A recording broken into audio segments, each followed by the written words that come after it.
Well, Rob, as you know, that next handover of captives is just hours away. But let's discuss the situation on the ground in Gaza and the state of that fragile ceasefire.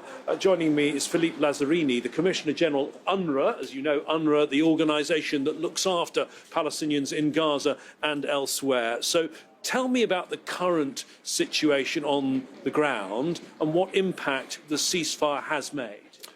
The ceasefire had definitely an important impact for the population, and I do believe that humanitarian organization and the amount of food which enter into Gaza has enabled to reverse the deepening hunger and has certainly prevented a famine to unfold in the Gaza Strip. Good news. Is there enough aid coming in, though? No, the needs are huge for the population in Gaza. They need absolutely everything. They need shelter. They need more medicine. They need more diversity in the food. They need the so-called dual items, which still not come into Gaza. But at least the good news is that the hunger, the deepening of the hunger, has been prevented. President Trump, of course, says the situation in Gaza is so bad that everyone has to leave, and he's also suggested that Palestinians should leave for good. What's the UN's position on the fact the situation is so bad to rebuild the territory? Everyone, the whole territory would have to be depopulated. Well, the situation is extremely bad. Everything is destroyed, and that's the reason why we need a strong plan to rehabilitate and rebuild Gaza. But the position of the United Nations and the international community regarding forced displacement is very clear. There should be no forced displacement because this would constitute a war crime. Now, UNRWA has been in the sights, in the target of Israel since, I think, the beginning of all of this, since last year. Can you tell me how your operations are being impacted since that Knesset bill passed, basically saying Israel banned UNRWA?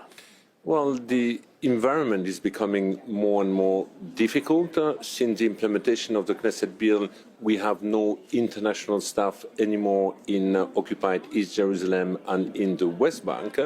But the good news is that our schools remain open, that children still go to school, and our health centers also are still operating in the West Bank, but also in Gaza.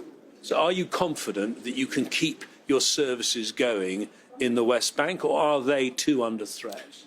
Well, there is a lot of uncertainty. I have no idea how long we will be able to maintain our activities. And this is also the reason why I'm here in Munich to engage with the member states and to tell them, if you do not pay attention, there is a risk that the agency implodes. So there is an alternative to this, because if we implode, there will be a vacuum. If there is a vacuum in places like Gaza or in the West Bank, this is a ground fertile for more extremism in the future. So the alternative is to be part of a genuine political process where the agency would focus on providing education and primary health, while at the same time contribute to build the capacity of a future empowered Palestinian institution. And when you say if they don't pay attention, I assume in part you mean pay attention with their budgets and give you money, because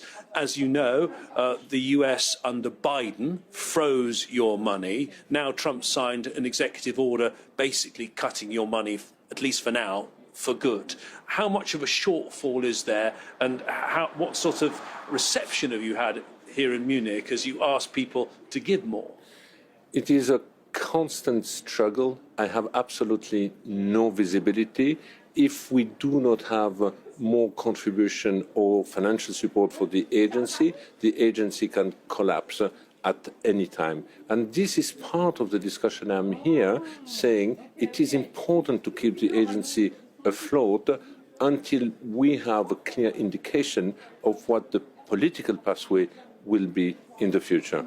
When we last spoke in December, I raised the really sad prospect that maybe you'll be the last Commissioner General of UNRWA. Are there plans being made for a plan B if UNRWA wasn't there, or is there not a plan B? Well, if UNRWA cannot operate anymore, we will have to go back to the General Assembly. Now, I have also warned the member state, please do not make any mistake. If we are unable to provide the basic services to the Palestinian refugees, they will not lose their refugee status. And if they do not lose their refugee status, I mean, there will be more pressure on issues related to return or resettlement. Philippe Lazzarini, Commissioner General of UNRWA, thank you very much for joining us here on Al Jazeera.